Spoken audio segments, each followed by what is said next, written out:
पण भारत माता शब्द जिथं शोभून दिसतो ती पवित्र भूमी म्हणजे भारताची भूमी आहे.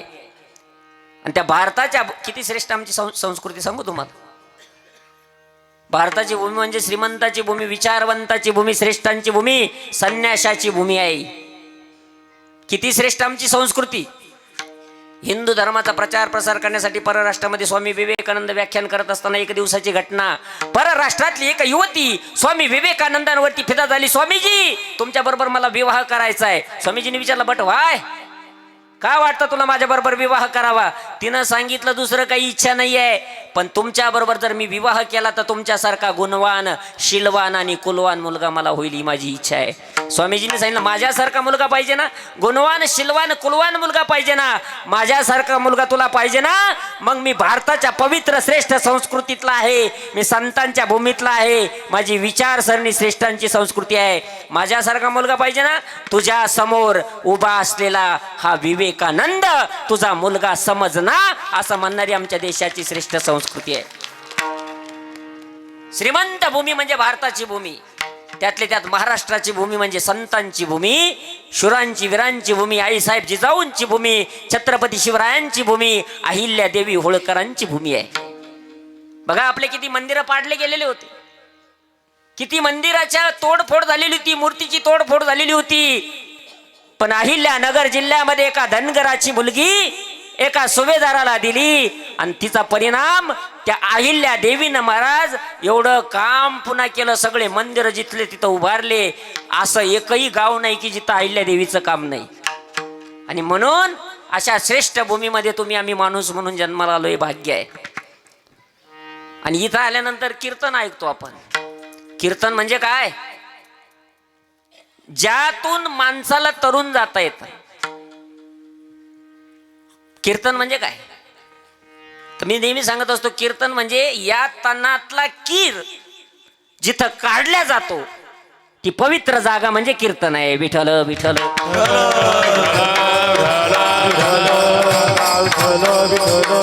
म्हणून तर संतांनी सांगितलं कीर्तन चांग कीर्तन चांग कीर्तन चांग कीर्तन चांग कीर्तन चांग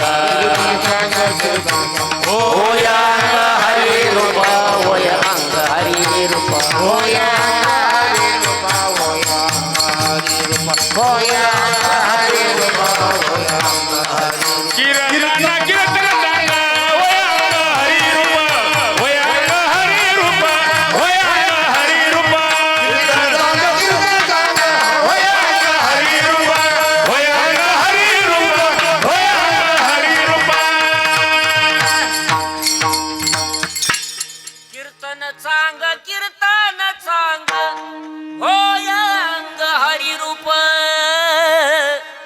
होय अंग हरी रूप होय अंग हरी रूप. हरिरूप हे अंग करून घेण्याचं सामर्थ्य ज्याच्यात आहे त्याला कीर्तन म्हणतात. फक्त कीर्तन आतमध्ये उतरलं पाहिजे. कीर्तन बाहेरच्या बाहेर जर सांगितलं तर मग काही नाही उपयोग. कीर्तन आतमध्ये उतरलं पाहिजे. आतले विकार पिऊन टाकीत महाराज. कारण या शरीरामध्ये तसं तर मुळात हा सुखरूप होता, प्रमाण आहे माझ्या मनाचं नाही. मुक्त होता परी बळे झाला बद्ध घेऊन या छंद माझे माझे. सुखरूप होता पण अनावधानानं दुःख वाट्याला आलं. भगवान परमात्मा जर सुखरूप आहे तर आपल्या वाट्याला दुःख का आलं. फक्त एवढाच फरक आहे, आपल्याला जर कोणी म्हणलं कसं काय आपण म्हणतो मजेत आहे. खोटं बोलतो तुम्ही पण मी बी. मला जर म्हणलं कसं काय महाराज मजेत आहे, तुम्हाला म्हणलं कसं काय दादा मजेत आहे, खरं सांगा बरं कोण मजेत आहे, कोण मजेत आहे. माझं प्रमाण नाही, संतांचं प्रमाण आहे. जो देखियो दुखिया बाबा सुखिया कोई नाही. कशाला कोणाला कशाचं दुःख, कोणाला कशाचं दुःख. एक जणाला एक मुलगा, मी त्याला म्हणलं का हो दादा बरं आहे तुमचं एकच मुलगा आहे. ते म्हातारं मला म्हणलं महाराज एका डोळ्याचं आणि एका पोराचं काही खरं राहत. एकाला 2-3 मुलं आहे पण दोन्ही तिन्ही मुलं बोलत नाही, सुना भांडतात म्हणून मंदिरात येऊन झोपत, ते दुखी. म्हणजे एक मुलगा आहे तो दुखी, 4-2 मुलं आहे तोही दुखी, ज्याला नाही ते दुखी. याचा अर्थ असा आहे प्रत्येकाला काही ना काही दुःख आहे. जाऊ दे, मी नेहमी सांगत असतो बघा, आमच्या शेजारी 1-2 घरं आहे, शेजारी 2 घरं आहे. एका घरातून हसायचा आवाज येतो, एका घरातून रडायचा आवाज येतो. ज्याच्या घरातून रडायचा आवाज यायचा त्याचा चेहरा पडलेला, ज्याच्या घरातून हसायचा आवाज यायचा तो त्याला भेटला, तो बरोबर म्हणे तुझ्या घरातून रोज हसायचा आवाज येतो. म्हणे कशाचं बरं बाबा, दोघांचे फक्त फॉर्म्युले वेगवेगळे, धोरणं सारखेच आहे म्हणे मग तुझ्या घरातून कसं काय हसायचा आवाज येतो रोज. त्यानं त्याच्या खांद्यावर हात टाकला आणि बाजूला नेलं. म्हणे कोणाला सांगू नको, अरे बाबा फॉर्म्युले वेगवेगळे, धोरणं सारखेच आहे म्हणे, मग तुझ्या घरातून हसायचा आवाज कसं काय येतो. अरे कोणाला सांगू नको, ती चपात्या करायला बसली का लाटणं फेकून आणि ती लागलं का ती हसतीन, हुकलं का मी हसतो. समजलं तर पहा, तसंच आहे. फॉर्म्युले वेगवेगळे आहे पण धोरणं प्रत्येकाच्या सारखे आहे. कोणाला काही ना काही दुःख आहे. आणि म्हणून मुळात आपण सुखरूप असताना हे अनावधानानं ही जीवदशा का प्राप्त झाली, का हे दुःख आमच्या वाट्याला आलं. बरं, या दुःखातून सावरण्याचे काही पर्याय आहे की नाही. हे दुःखातून सावरायचं असेल तर तो आनंद जर प्राप्त करायचा असेल तर तो आनंद आमच्या या धर्ममंडपामध्ये मिळतो महाराज. म्हणून तर तुकोबा सांगता, तुका म्हणे आम्ही खातो आनंदाचे लाडू. फक्त एक काम करावं लागेल, मीपणाचे, गर्वाचे, अभिमानाचे, अहंकाराचे, ढोंगीपणाचे पायतानं मंदिर या मंडपाच्या बाहेर काढा आणि मग एकत्र या, मग आनंदाचे लाडू आहे. काय वाटतं तुम्हाला. आणि मग सर्वांनी एकत्र या आणि एकत्र येऊन नामस्मरण केलं की मग महाराज आनंद आनंद आनंद आनंद आनंद आद्वय नित्य निरामय जे का निज ध्येय योगियाचे ते झाले साकार पुंडलिका. आनंद आद्वय नित्य निरामय आनंद आद्वय नित्य निरामय नित्य निरामय शाश्वत आणि सत्य आनंद प्राप्त करायचा असेल तर तो आमच्या अध्यात्मामध्ये आहे. मग तो आनंद सर्वांना मिळावा ही साधू संतांची इच्छा आहे. म्हणून मृत्यू लोकामध्ये आल्यानंतर साधू संतांनी स्वतःचा स्वार्थ पाहिला नाही महाराज. बुडत हे जन नद करे बुडत हे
जसं आईचा लेकरामध्ये जीव आहे तसा साधू संतांचा तुमच्यामध्ये जीव आहे.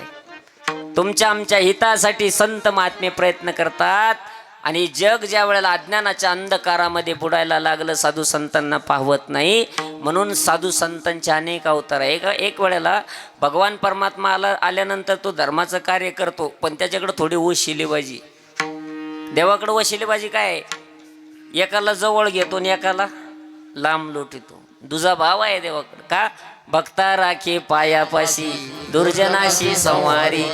परंतु साधू संतांचं तसं नाही. ज्यात समाजानं माऊली ज्ञानोबरांच्या जोडीमध्ये शेण वाळू माती टाकली महाराज. एक दिवस मुक्ताबाईनं मांडे खावे वाटले म्हणून त्या ठिकाणी ज्ञानोबराय त्या ठिकाणी झोळी केली. विचार करा या गोष्टीचा. जगाची माय आहे.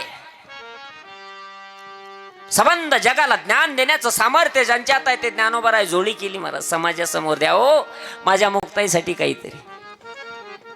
कोणीतरी कोरान दिलं.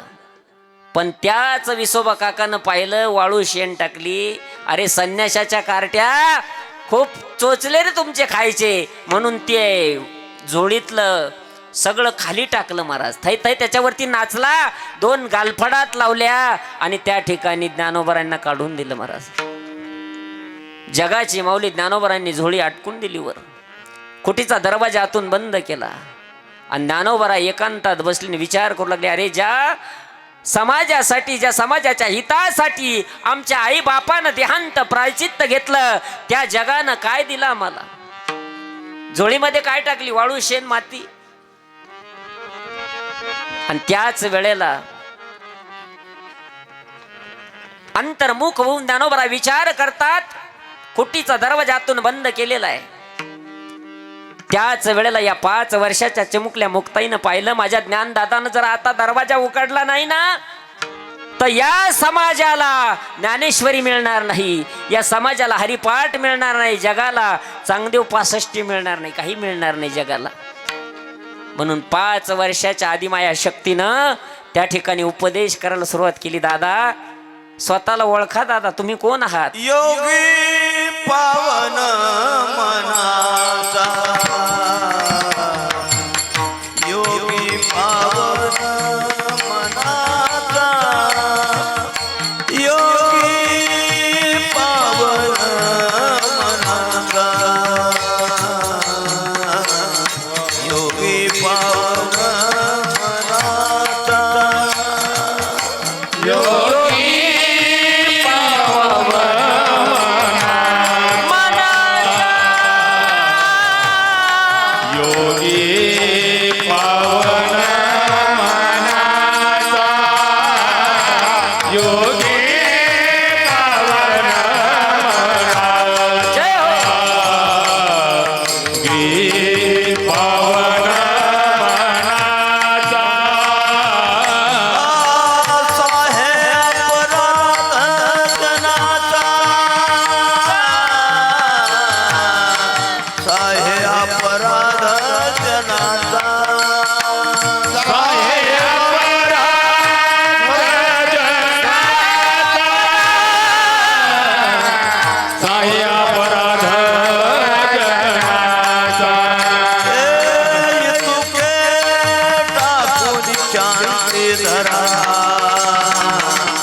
पावन मनाचा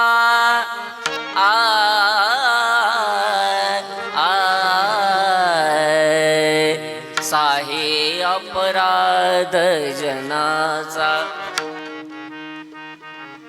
ज्ञानोबरायांशी मुक्ताई त्या ठिकाणी संवाद करतात. दादा योगी कसा असतो? दादा पावन असतो, मनाचा अंतकरणातून पावन असतो योगी. जनाचे अपराध सहन करण्याची ताकद योग्यामध्ये असते दादा. अरे जगानं किती जरी त्रास दिला ना तरी सगळी त्या ठिकाणी चुका पदरात घेण्याची ताकद योग्याची असते. संत तोची जाना जगी दया क्षमा ज्याचे अंगी लोभ अंता नये मना जगी विरक्त तोची जाना. दादा तुम्ही तरुणी विश्वतारा ताटी उघडा ज्ञानेश्वरा ताटी उघडा ज्ञानेश्वरा ताटी उघडा ज्ञानेश्वरा.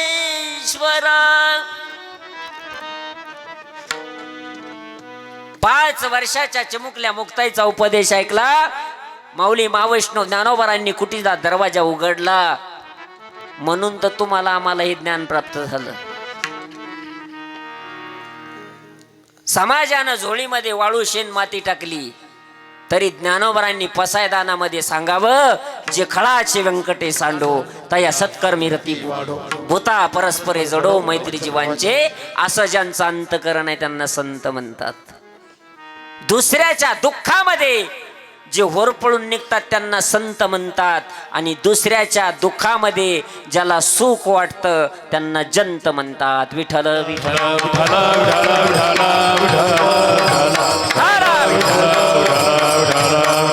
आईला जसं आपल्या अपत्यावरती प्रेम आहे तसं साधू संतांना प्रेम आहे आणि म्हणूनच त्या संतांनी तुम्हाला आम्हाला वेळोवेळी जागोजागी मार्गदर्शन केले की बाबांनो हा नरदी आहे, हा नरदेव पुन्हा मिळेल न मिळेल याचा भरवसा नाही. अनंत फेऱ्या झाल्या, किती जन्म झाला फेरा गणित नाही जी दातारा दुरोनी आलो मिगा दुःख झाली दारुण या वया येथवरी होते हिची कारण. पण आता मात्र बहुता जन्मांती जोडी लागली हाती मनुष्य देह ऐसा ठाव धरी पांडुरंगी भाव. येतून पुढे नाही घ्यावया विसावा. येतून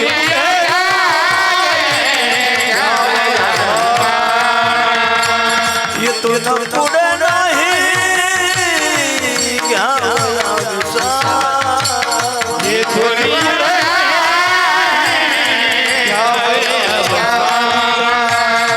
फिरून या गावा आल्या विना फिरून या गावा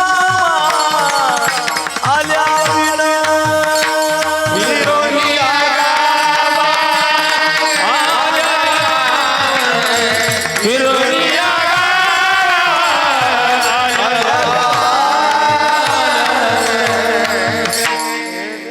84 लाख योनी फिरत फिरत फिरत फिरत फिरत 4 प्रकारच्या खाणी फिरत फिरत फिरत फिरत आता नरदेवाला येऊन पोचला. बाबा भाग्यवान आहे. पण आता इथं आल्यानंतर जर कशासाठी देव कशासाठी धर्म कोण संत महात्मे कोण देव कोण परमात्मा काही कळालंच नाही.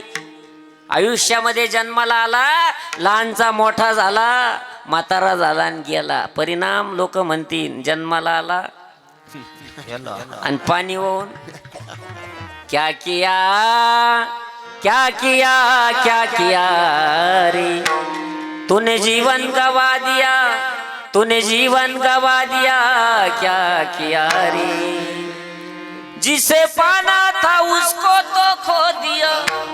आ रे आ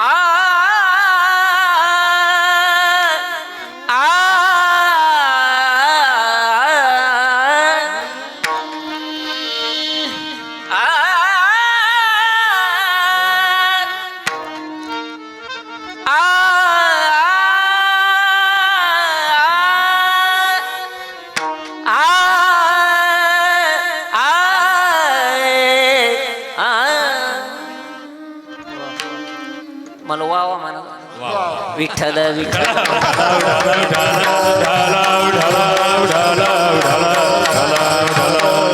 काय केलं महाराज जन्माला आला देवधर्म सांदी पडिले सकळ विषयी गोंधळ गाजत असे गेलं आयुष्य निघून. कारण आयुष्य घड्याळ कोणासाठी उभं राहत नाही. आयुष्य जात आहे पहा काळ जपत असे महा स्वहिताचा गोरवा द्यानी राहा रे. म्हणून संत महात्म्यांनी सांगितलं बाबांनो सावध वैरे बापा काळ लागला बापा काळ लागला बापा काळ लागला बापा.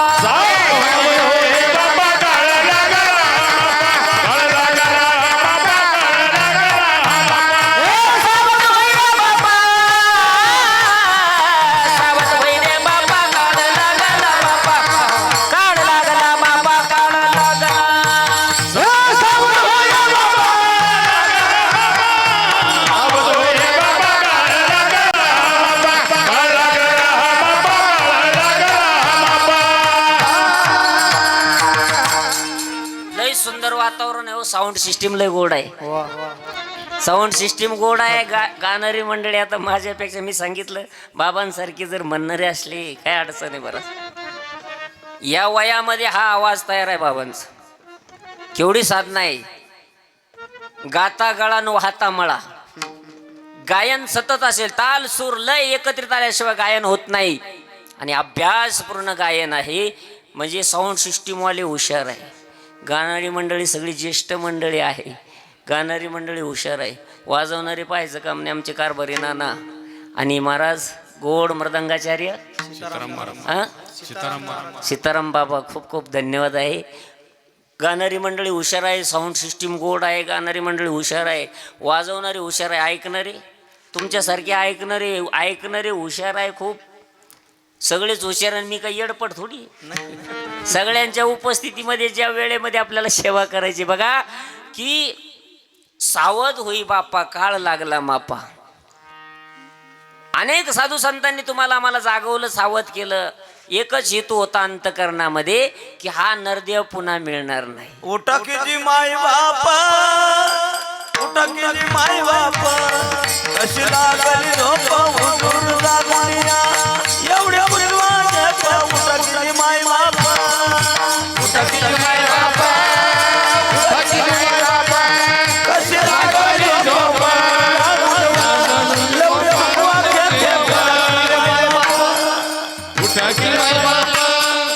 उठाकीची माय बापा जागवलंय साधू संतांनी तुम्हाला आम्हाला.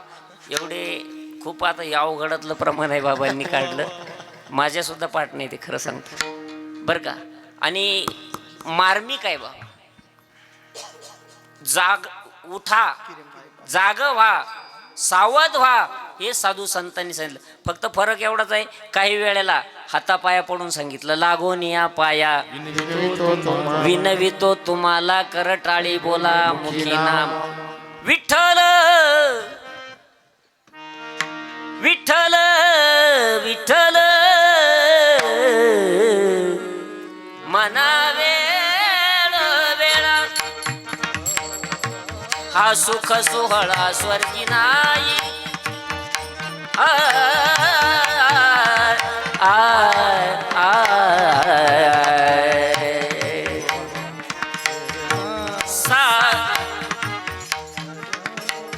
सानी दा पा मा पा गा मा पा नि सा नि दा पा मा पा गा मा गा रे सा मा गा रे सा नि सा गा मा पा नि सा पा नि सा गा रे सा नि दा पा मा पा गा मा पा नि गा मा पा नि.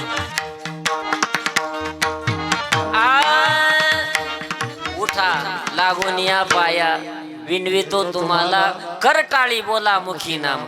काही वेळेला नाहीच ऐकायला लागले तर किती सांगू तरी ना ऐकती भटकीचे पुढे शिंदळीचे रडती. आणि काही वेळेला बाबांनो नामस्मरण करा भजन करा उपदेश केला करावा जगद्गुरु श्री संत तुकोबारांनी. बाबांनो समजून सांगा बाबा तिकडं जाऊ नये. जसं आई सांगते लेकराला तिकडं जाऊ नको बरं का. वाघ राहतो लांडगे राहतात कुत्रे राहतात तिकडं जाऊ नको बरं का.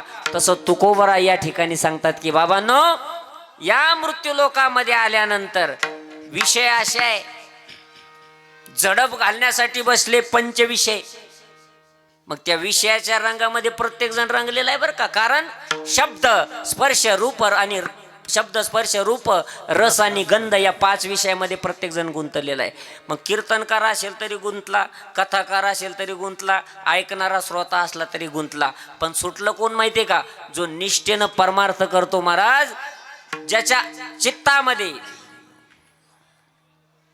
चित्ती तुझ्या पाय डोळा रूपाचे ध्यान, अखंड मुखी नाम तुमचे वर्णावे गुण, अखंड मुखी नाम तुमचे वर्णावे गुण.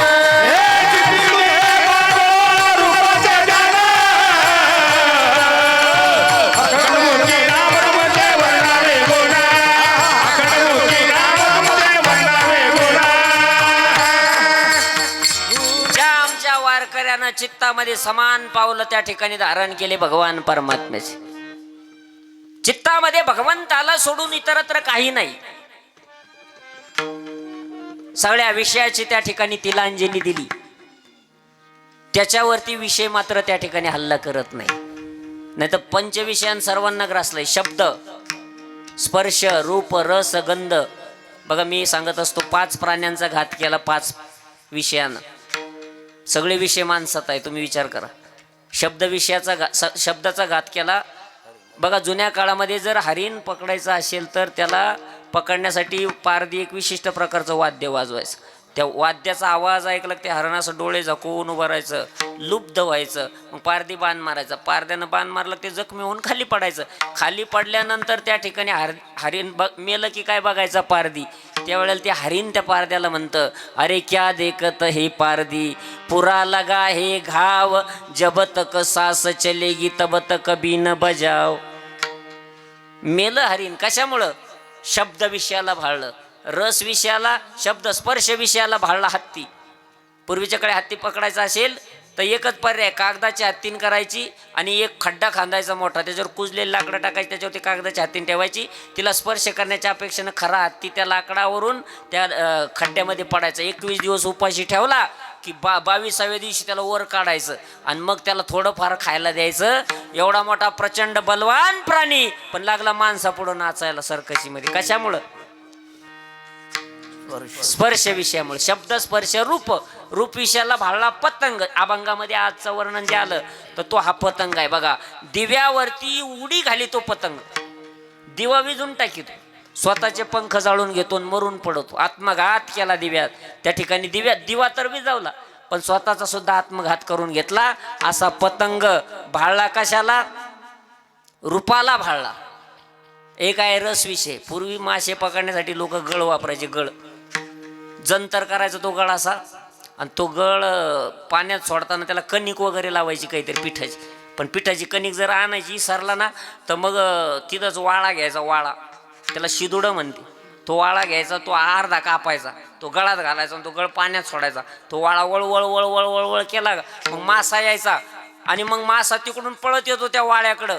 तो वाळा इकडून ओरडू ओरडू सांगतो, मताव मताव मताव मेरे लिए, मैं आधा हुआ तेरे लिए, तू आएगा मेरे लिए लेकिन ऊपर खडा है तेरे लिए.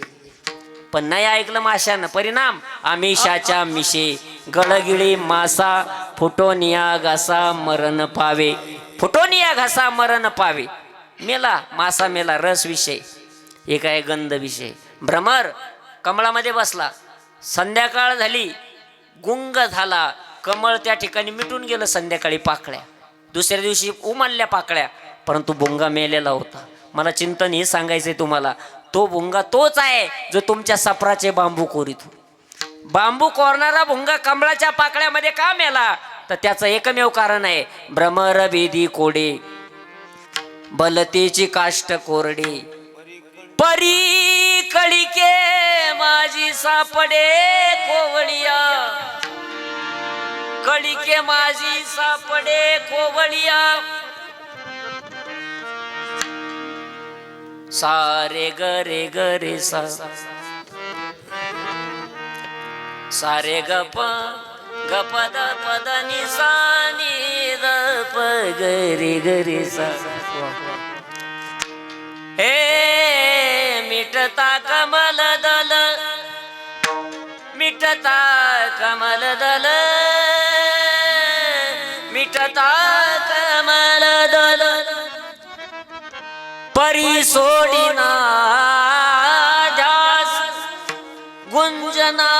तो मृंग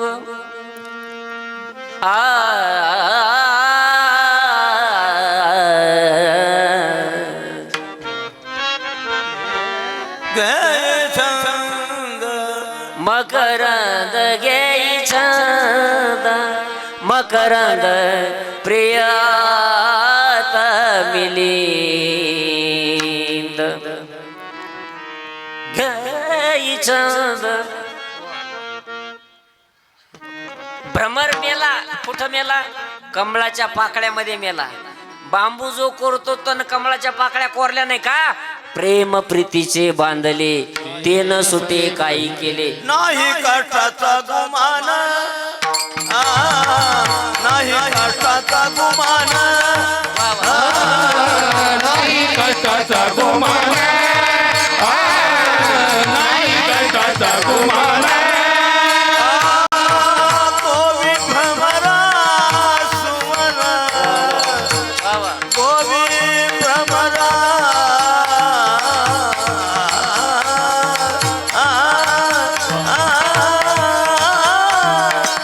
गोवी भ्रमरा सुमन सुमन प्रेम प्रीतीचे बांधले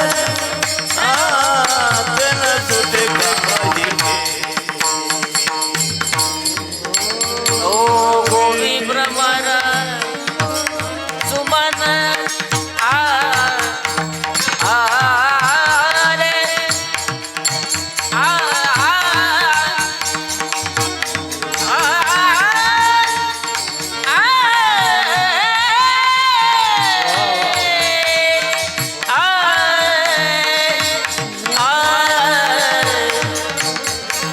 गोवी भ्रमर सुमन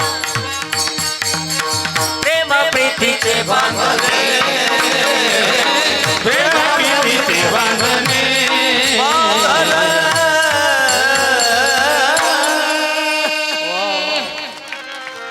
नाही काष्टाचा गुमान. काष्ट म्हणजे लाकूड. लाकूड कोरणारा भुंगा कमळाच्या कोवळ्या पाकळ्यामध्ये का मेला? त्याचं कारण आहे गंध विषय. शब्द स्पर्श रूप रस गंध सगळे विषय घातक आहे. रस विषय लय घातक आहे. कलियुगामध्ये ज्याचा खूप मोठा प्रादुर्भाव झालेला आहे रस विषयाचा. रस म्हणजे जिभेचे चोचले. भाजी कशी लागते आपल्याला? पानचट भाजी झाली तर डोळे वाटर येतो धर्मपत्नीवरती. पानचट नको, गोड पाहिजे, मसालेदार पाहिजे. जीभ मसालेदार खायला मागते आज. याचा अर्थ रस विषय. रस विषय घातक आहे. पण रस विषयामध्ये ताकद नाही महाराज. संपूर्ण आनंद देण्याची क्षमता विषयामध्ये नाही. लक्षात घे. आमच्या तिथे एक म्हातारं रोज 10 कप चहा पितं. किती झाली महिन्याची? किती कप? रोज 10 कप. महिन्याची किती झाली? 300. 12 महिन्याची किती झाली? 12 36 3600. 12 महिन्याची 3600 कप चहा झाला. आणि ती म्हातारं 40 वर्षापासून चहा पितं. किती कप झाला? म्हणजे मला माहित नव्हतं पण 2 टँकर झाला. 2 टँकर 2 टँकर चहा पिलं म्हातारं. तरी म्हातारीचे जर भांडणं झालेले असले तर भांडणं किती वाजेपर्यंत?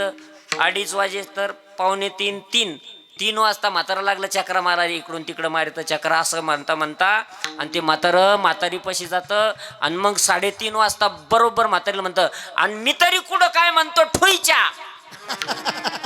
बरोबर की नाही? म्हणजे एवढा चहा आपल्याला तरी रस विषयामध्ये तृप्त करण्याचं सामर्थ्य आहे का? तसेच सगळे विषय महाराज. शब्द स्पर्श रूप रस गंध आणि या 5 विषयांनी थैमान घातलेला आहे. मग या विषयाच्या रंगामध्ये रंगून जाण्यापेक्षा बाबा मृत्यू लोकामध्ये तुला माणूस म्हणून देह मिळाला आणि नरदेह दुर्लभ आहे तो तुला मिळालेला आहे. 5 विषय तुझ्यावरती झडप घालण्यासाठी तयार आहे. मग त्या विषयाच्या रंगामध्ये रंगून जाण्यापेक्षा तू एक काम कर ना. रंगी रंगी रे श्री रंगे रंगी रंगी रे श्री रंगे रंगी रंगी रे श्री रंगे रंगी रंगी रे श्री रंगे रंगी रंगी रे श्री रंगे रंगी रंगी रे श्री रंगे रंगी रंगी रे श्री रंगे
तुकोबराय सांगतात, रंगी रंगे रे श्रीरंगी.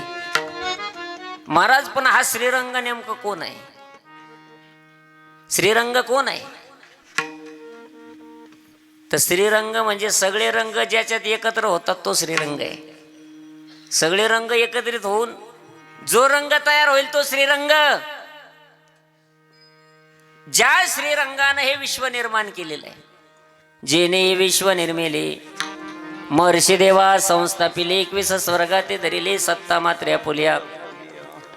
तो हा पंढरीचा राणा,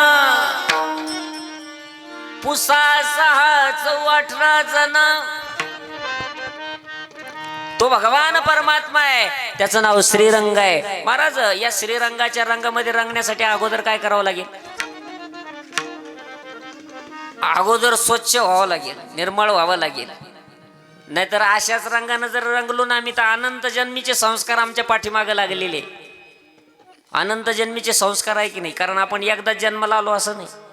अनंत जन्म, किती जन्म झाला फेरा, गणित नाही जी दातार. अनंत वेळेला आपण आलो गेलो, संस्कार झाले ना अंतकरणावरती. मग ते सगळे संस्कार पुसून टाकावं लागेल. जर स्वच्छ, बघा तुम्ही, जर तुम्हाला 4 व्हील गाडी कलर करायला नेली, 4 व्हील गाडी जर कलर करायला नेली, तर त्या पेंटरला तुम्ही विचारलं, का रे बाबा कलर करायला किती दिवस लागेल या गाडीला, रंग द्यायचा सगळ्या गाडीला, चांगला बसला पाहिजे रंग, किती दिवस लागेल? त्यानं सांगितलं दादा 25 दिवस लागेल कमीत कमी. तुमच्या मनात विचार आला प्रश्न, का रे अरे तुझ्याकडे 4-5 माणसं कामाला आहे, तुझ्याकडे भारी भारी स्प्रे आहे, मशिनरी आहे सगळ्या, त्याच्यामध्ये आयता रंग भरलेला आहे, तुला काय नुसता रंगच द्यायचा आणि त्या गाडीला? त्या पेंटरनं सांगितलं कलर द्यायला नाही लागत 25 दिवस, पहिला कलर काढायला, पहिला रंग काढायसाठीच 22 दिवस लागत. आणि पहिला रंग निघल्याशिवाय दुसरा रंग चांगला बसत नाही. बघा पहिला रंग कोणता आहे तुम्हाला सांगू का? अनंत जन्मीचा रंग चिकटलाय आपल्या अंतकरणाला, संस्कार चिकटले इंद्रियाला.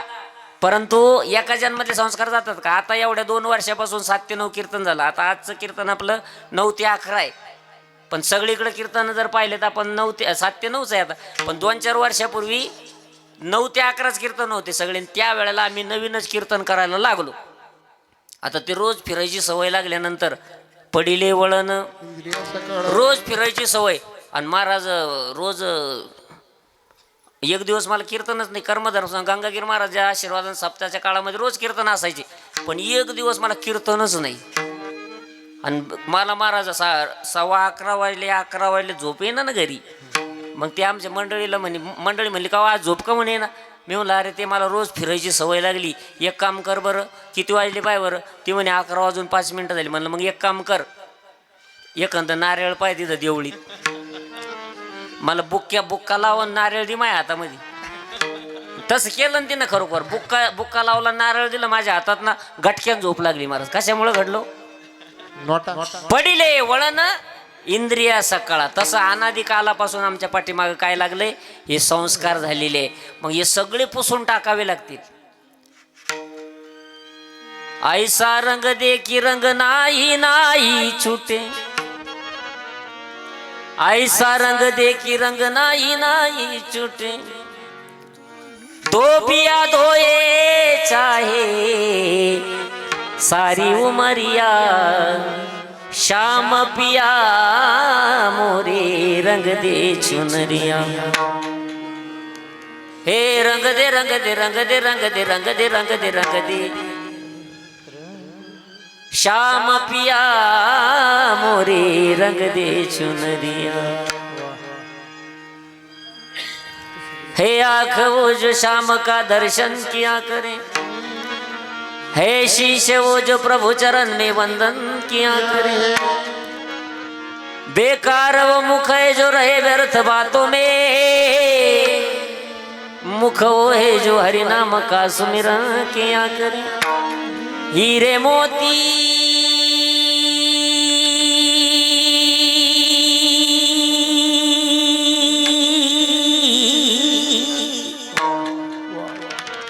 हीरे मोती से नहीं है शोभा हाथ की, है हाथ वो जो भगवान का पूजन किया करे, मर कर भी अमर नाम है उस जीव का जग में, प्रभु प्रेम में सदा जीवन किया करे, ऐसे लागी लगन,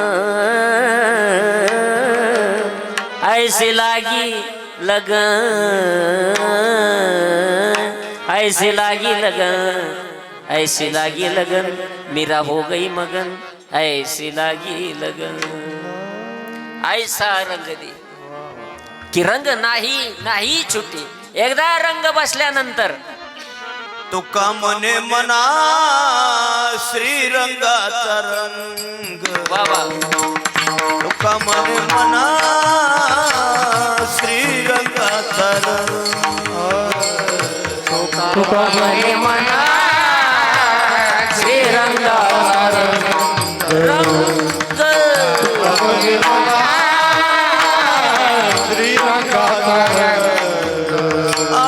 पैसला अभंग एक विधा, जय हो बाबा जय हो. पैसला आनंद एक विधा,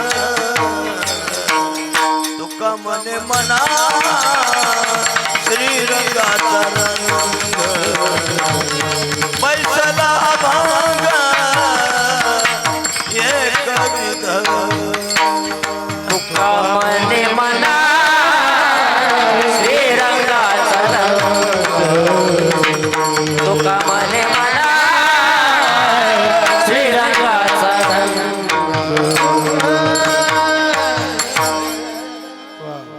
तुका मने मना श्रीरंगाचा रंग, या मनाला त्या श्रीरंगाचा रंग लागावा. विषयाचा रंग लागून फजिती होण्यापेक्षा जगद्गुरु श्री संत तुकोबराय सांगतात, रंगी रंगे रे श्रीरंगी, नाहीतर पतंगासारखी फजिती होईल. काय बोललाशी पतंगे, काही म्हणले महाराज रंगून आम्ही श्रीरंगाच्या रंगामध्ये, पण थोडा वेळ द्या ना, आमचे पोरं मुलं मोठे होऊ द्या दर्शिक, नातू कामाला येऊ द्या दर्शिक, मग आम्ही श्रीरंगाच्या रंगामध्ये रंगून जाऊ ना. महाराज म्हणले अरे भरवसा नाही, तुला जे प्राप्त झालेलं शरीर आहे अरे ते कोणाचं तरी काय आहे. शरीर जायाचे ठेवण, शरीर जायाचे ठेवण, शरीर जायाचे ठेवण, शरीर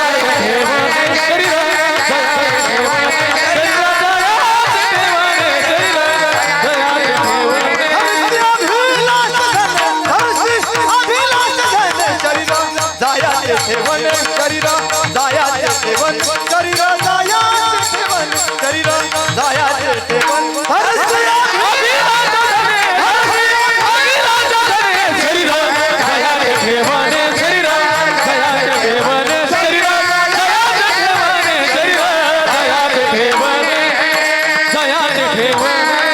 जायाचे ठेवण, शरीर दर्श्याभिलाषा जेने, दर्श्याभिलाषा जेने, शरीर जायाचे ठेवणे, शरीर जायाचे ठेवणे, शरीर जायाचे ठेवणे, शरीर जायाचे ठेवणे. शरीर कुणाचं तरी ठेवणं आहे.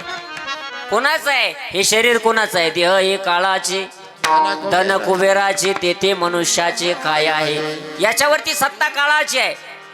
उंदीरने भोका तैसा काळ लोकांनी तसे, घडोघडी काळ वाटयाची पाही अजून किती आहे. अवकाश काळ येईल घेऊन जाईल, शरीर त्याचं आहे, कुणाचं तरी ते ठेवणं आहे. मग याच्याकडून फायदा करून घेता येईल या शरीराकडून. या शरीरानं जर ठरवलं तर अधोगतीला नेऊ शकतं, आणि या शरीराकडून जर चांगलं काम करून घेतलं, तसा या शरीराचा विचार केला तर हे शरीर कसं आहे? शरीर दुःखाचे कोठार, शरीर रोगाचे भांडार, शरीर दुर्गंधीची थार, नाही अपवित्र शरीराचे. पण हे शरीर कसं आहे माहिती का? असं असताना सुद्धा शरीर उत्तम चांगले, शरीर सुखाचे घोसले, शरीरे साध्य होय केले, शरीरे साधिले परब्रह्म. या शरीरानं जर ठरवलं तर परब्रह्मापर्यंत मजल मारता येते. याचा अर्थ या शरीरानं जर त्या ठिकाणी परमार्थ केला, नामस्मरण केलं आणि खरं नामस्मरण केलं, नाशिवंत देता मोक्ष येईल हाता, नाशिवंत देता मोक्ष येईल हाता, ऐशी सांगे गीता भागवत, ऐशी सांगे गीता भागवत. मोक्ष येईल हाता, ऐसे सांगे, मोक्ष येईल ऐसे सांगे गीता भागवत. गीता वा वा. आज नवनवीन आणि सुंदर असं दोरीबंद आणि पोषक प्रमाण ऐकायला भेटतायत. लक्षात घ्या.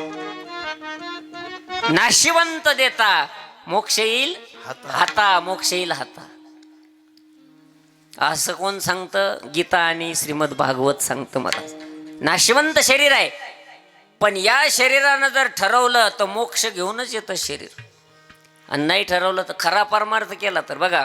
कारण परमार्थ नव्हे लेकुराच्या गोष्टी. लोक म्हणतात भोळ्याचा परमार्थ आहे. भोळ्याचा परमार्थ नाही, हुशार माणसाचा परमार्थ आहे. संसार भोळ्याचा होतो, लक्षात घ्या. पण परमार्थ मात्र हुशारीनं करावा लागतो.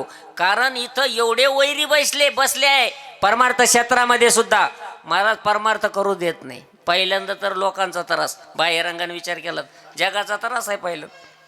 आता आम्ही दर्शनाला मी गेलो गावात, मंदिरात एक दिवस दर्शन केलं, आणि दर्शन केलं 2-4 लोक असे राहतात गावात, त्या असे राहते, त्यांचा जेहारी जर त्यानं घातला ना संध्याकाळ करमत नाही. एक जणांना मला जेहारी घातला ना, जेहारी महाराज आज कुठे खेळ. आता यो खेळ आहे का मेळ आहे सांगा बरं. पण तरी त्याला म्हणलं जाऊ दे, आता याच्या का तोंडाला हातलं होत्या. नाही तुमचं बरं आहे बा. मी म्हणलं तुमचं काय झालं? म्हणे उपळलं. अरे म्हणलं त्या उपळाटाचा ना काय संबंध आहे ते सांग ना. नाही तुमचं बरंच. म्हणलं कसं काय बरं आहे सांग. ते म्हणलं पिशीत फेटा आणि खिशात नोटा. आता त्याच्या का तोंडाला हातलं होत्या. मागचे लोक परमार्थ करून देत नाही, लक्षात घ्या. आणि म्हणून काय करायचं असतं, परमार्थ करताना मागं नाही पाहायचं.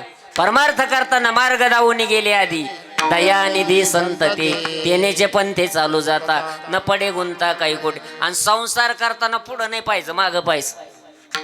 संसार करताना आता स्लॅबच्या बंगल्यात राहतो ना, मग पुढं नाही पाहायचं मोठ्या बिल्डिंग वाल्याकडे, पाठीमागं पाहायचं. पहिला कुठं राहत होता? झोपडीत राहत होते तुझे म्हातारा म्हातारी. आई वडील कुठं राहत होते? झोपडीत. पण त्या झोपडीमध्ये सुद्धा त्या आई वडिलांना काय होता? किती आनंद आनंद रे या झोपडीत माझ्या. बहारे आणि तिजोऱ्या त्यातून होती चोर, दाराशी नाही दोऱ्या, दाराशी नाही दोऱ्या या झोपडीत माझ्या. किती आनंद आनंद. अगोदर आई वडीला झोपडीत राहत होते आनंदामध्ये. मग संसार करताना मोठ्या बिल्डिंग वाल्याकडे का पाहतो? 2 कोटी रुपयाच्या नावावर त्याच्याकडे नाही पाहायचं. बरं 5 एकर वाल्यानं 2 एकर वाल्याकडे पाहणं पाठीमागं, प्रगती होईल. नाही तर 5 एकरच्या जमीन त्यानं 50 एकर वाल्याकडे पाहायचं, मला जीव जळायचं काम होईल. म्हणून संसार करताना पाठीमागं आणि परमार्थ करताना पुढं पाहायचं, मागं नाही पाहायचं.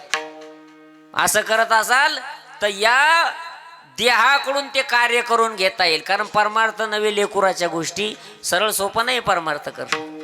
भोळ्याचा परमार्थ नाहीये, याला एका पायरीन जावं लागेल. बघा, पिकलेला आंबा पाहिला पक्षानं, पिकलेला आंबा पाहिला पक्षानं, पाहिला माणसानं संगच.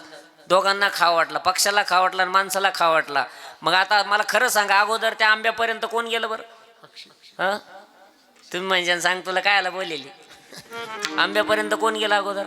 उपलवना सरिसा फळाशी झोंबे जैसा, सांगे नरू केवी तैसा पावे वेगी. ज्ञानोबरांनी उत्तर दिलं त्याचं. हळूहळू ढाळे ढाळे के तुलेनी एक वेळी, मार्गाचे निबळे निशीत ठाके. आ आ आ आ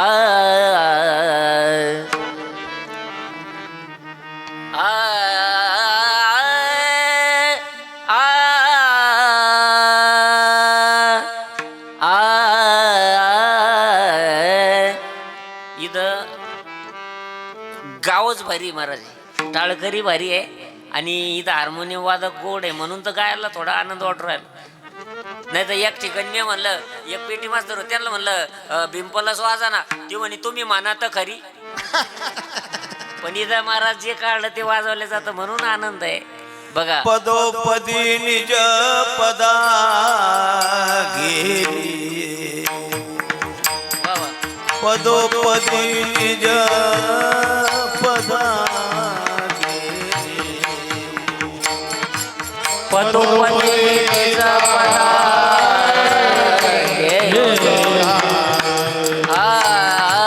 पदोपदी निज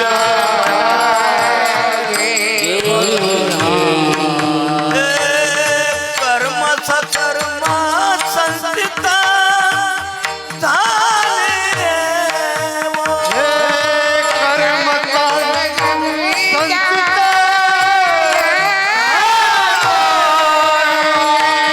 कर्म सकर्म संस्थिता झाले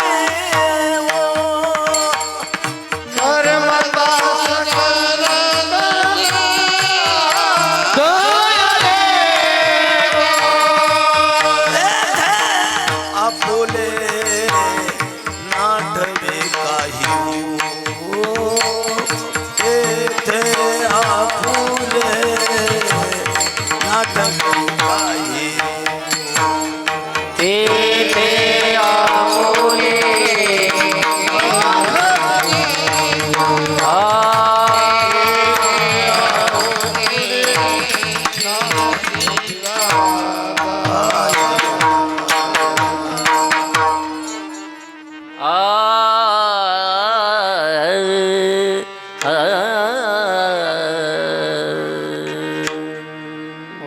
या शरीरानं जर ठरवलं तर याच नरदेहानं परमात्मा पदापर्यंत जाता येतं. जसं ज्ञानोबरांनी सांगितलं, पक्षी जसा भरार दिशी उडत गेला आणि आंब्याच्या डहाळीवर जाऊन बसला, तसा हळूहळू मनुष्याला एका एका प्रक्रियेनं जावं लागतं. परमार्थ सोपं नाही. पहिलं तर काय निर्माण व्हायला पाहिजे, बरं बाह्य रंग सांगितले काही, आता 2 मिनटं वेळ घेतो, कार्यक्रमाची आपल्याला वेळ संपली, पण बाह्य रंग सांगितले परमार्थाचे. कोणते कोणते बरं बाह्य रंग? कोणते? चांगले कपडे घालणं, पवित्र तुळशीची माळ गळ्यामध्ये घालणं, आषाढी वारी, कार्तिक वारी, पंढरपूरची वारी करणं, पवित्र तुळशीची माळ घालणं, गळ्या त्या ठिकाणी गंध लावणं, हे बाह्य रंग आहे. उपवास, व्रत, वैकल्य करणं हे सुद्धा बाह्य रंगच आहे. मग अंतरंगातले साधनं कोणते आहे? विवेक आहे. विवेक म्हणजे विचार निर्माण झाला पाहिजे. मी कोण आहे, कुठून आलो, कशासाठी आलो, मी कोण आहे याचा करावा विचार, म्हणे ज्ञानेश्वर. निवृत्तीचा विवेक, वैराग्य निर्माण झालं पाहिजे. वैराग्य म्हणजे इह परलोकातील सुखाच्या त्यागाच्या इच्छेला वैराग्य म्हणतात.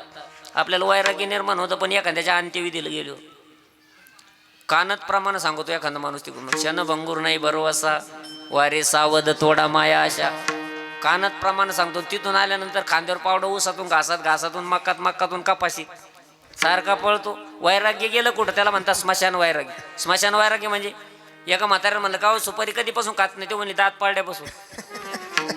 आता दात नाही का खात नाही? अहो दात नाही म्हणून खात नाही, याला काय म्हणतात? वैराग्य. पण स्मशान वैराग्य. पण 18-12 वनस्पती, फुले फळे उळती, 22 त्या पोखरणी नदी गंगा वाहती, ज्या घरी कुल स्त्रिया राजी राणी व संपत्ती, हे सुख सांडून या कास या योग सेविती, परियेदी मदाल सासोहम जो रे बाळा. सगळं मुबलक असताना, अनुकूल असताना सुद्धा त्या गोष्टीचा त्याग करण्याला वैराग्य म्हणतात. विवेक, वैराग्य, षडसंपत्तीमध्ये शम, दम, श्रद्धा, समाधान, तितिक्षा या गोष्टी आल्या. उपरती या गोष्टी आल्या.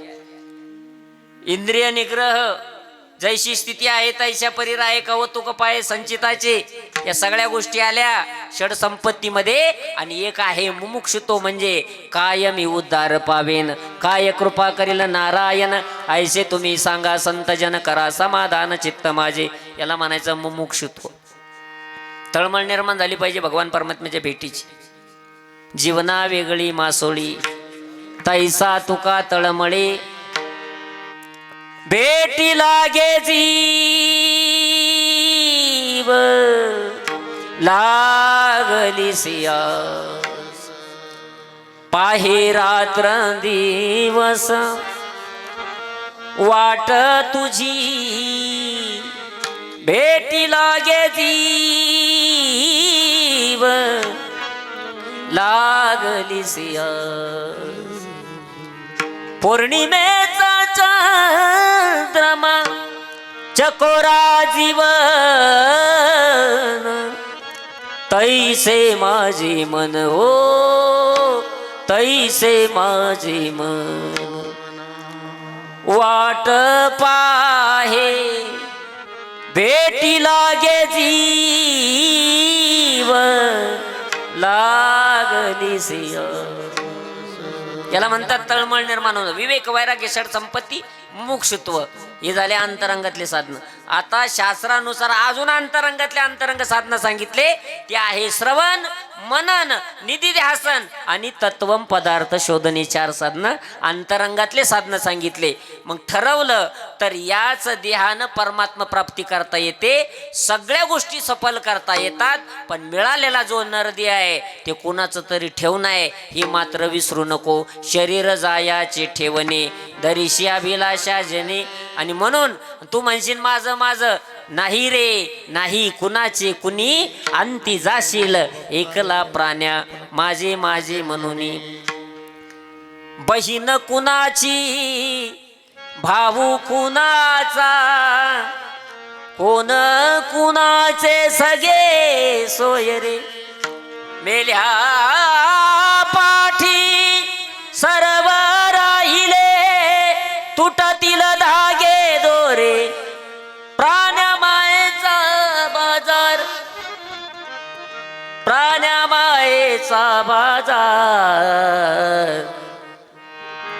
नाही रे नाही कुणाचे कोण कुणाचं आहे महाराज. शरीर जायाची ठेवणे धरशी अभिलाषा जने. आणि म्हणून बाबा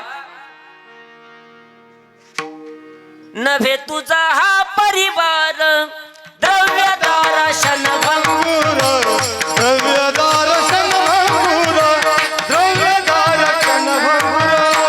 नभे तुझा हा परिवार, द्रव्यदार शनभंगूर, द्रव्यदार शनभंगूर, द्रव्यदार शनभंगूर. नभे तुझा हा परिवार, द्रव्यदार शनभंगूर, द्रव्यदार हा परिवार, द्रव्यदार शनभंगूर, द्रव्यदार शनभंगूर, द्रव्यदार शनभंगूर. नभे तुझा हा परिवार, द्रव्यदार शनभंगूर,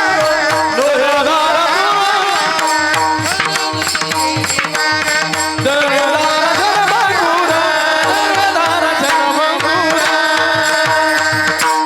नव्हे तुझा हा परिवार द्रव्यदारा शनभंगूर. शरीर जायाचे ठेवणे दरीशी अभिलाषा जने. जगद्गुरु श्री संत तुकोबराय सांगतात खरा सोयरा भगवान परमात्मा आहे. अंतकाळीचा सोयरा तुका म्हणे विठूधरा, शरीर जायाचे ठेवणे दरीशी अभिलाषा जने. आपल्या परमपवित्र गावामध्ये सुरू असलेला ज्ञानयज्ञ सोहळा भगवान परमात्म्याच्या सेवेसाठी आज 5व्या दिवसाची सेवा माझ्यापर्यंत ग्रामस्थांच्या वतीनं आली. सर्व भजनी मंडळी उपस्थित, महाराज मंडळी, सर्वांना खूप खूप धन्यवाद देईल की आपलं गाव मला पाहायला भेटलं. इथं आल्यानंतर सुनील भाऊ सारखे असे मित्रमंडळी भेटले आणि बाबांसारख्यांचं ऐकायला मिळालं. खऱ्या अर्थानं मी भाग्य समजतो माझं. तुमच्यासारखे श्रोते, उंच कानाचे श्रोते, चांगलं ऐकणारे श्रोते पाहायला मिळाले. गोड साऊंड सिस्टीम, गोड सगळे हार्मोनियम वादक, मृदंगाचार्य महाराज, गायनाचार्य, सर्वांना कोटी कोटी धन्यवाद. या कार्यक्रमाची साठी आवर्जून ज्यांनी या ठिकाणी येऊन सेवा दिली, आमच्या दास संतांचा या चॅनलचे मालक आमचे ऋषीदादा सातपुते, की जे आपल्या अध्यात्मामध्ये निश्चितच सद्गुरू गंगागिरी महाराजांच्या आणि आपल्या महाराष्ट्रातल्या सबंध कीर्तनकारांच्या सेवेमध्ये असतात. संत विचार जगद्गुरू तुकोबरांचे, नामदेव महाराजांचे, संत सावताबाबांचे, गंगागिरी बाबांचे या संत विचार या ठिकाणी या आपल्या चॅनलच्या माध्यमातून प्रत्येकाच्या घरापर्यंत, प्रत्येकाच्या कानापर्यंत जे पोहोचवण्याचं कार्य करतात. म्हणून असे ऋषीदादा सातपुते दास संतांचा चॅनलचे मालक, त्यांना या ठिकाणी कोटी कोटी धन्यवाद. आता आपल्याला हे कीर्तन या दास संतांच्या चॅनलवरती पाहायला भेटेल आणि म्हणून सर्व ग्रामस्थांच्या वतीनं चॅनलवाल्यांना मी खूप खूप धन्यवाद देतो. त्याचबरोबर